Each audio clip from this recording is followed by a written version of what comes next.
JDU candidate Anand Singh has been sent to 14-day judicial custody in connection with the murder of Jansuraj supporter Dular Chand Yadav. Now, Yadav was a gangster turned politician who was also formerly associated with the RJD, and he was killed while campaigning in Mokama for his nephew Priyadarshi Piyush, who was on the ticket. The murder happened on Thursday. Along with Anand Singh, 2 more people who are accused have been arrested by the police.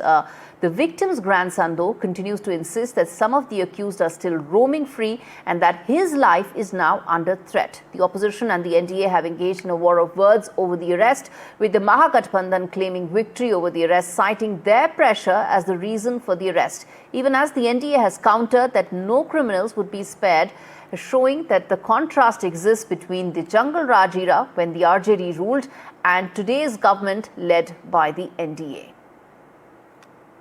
Sangeeta है, इस पर तो हम कुछ बोलेंगे नहीं। हम कल क्या कहता है कि उनका जब सब यात्रा था उसमें शामिल हुए और पूरे दिन वहाँ हॉस्पिटल में रह करके, और जितने उनका जांच जो भी था, प्रशासन तो पूरा जांच करने के मूड में नहीं था, तो घपला करने के मूड में। तो आप खुद वीडियो देखिए कि वहाँ खड़ा होकर के हॉस्पिटल में एक सिंगल हम पूरे प्रशासन पर भारी हो गए, और जितना जांच था उनका जो भी था वो हम खड़ा हो करके करवाए।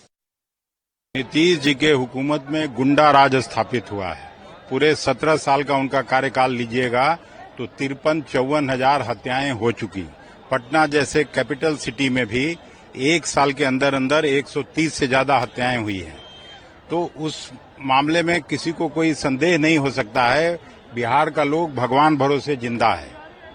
और आज जब आचार संहिता लागू है, हम आप कहीं चलते हैं, हर 100-200 गज पर पुलिस पिकेट लगी हुई है, रोकती है कि आप गाड़ी में क्या लेके चल रहे हैं, हथियार लेके चल रहे हैं, पैसा लेके चल रहे हैं।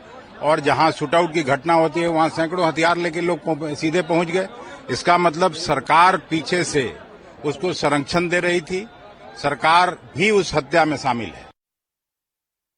देखिए, जो घटना घटी है वो दुखद है, और मैं कतई इस बात का पक्षधर नहीं हूं कि your crime is lesser than mine या my crime is lesser than yours. That doesn't mean कि ये क्राइम नहीं है।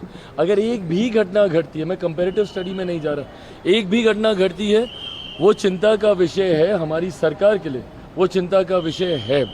ऐसे में बस इतना विश्वास जरूर दिलाऊंगा कि जो भी दोषी होगा उसे कतई बख्शा नहीं जाएगा। हर दोषी के ऊपर सख्त से सख्त कार्रवाई होगी।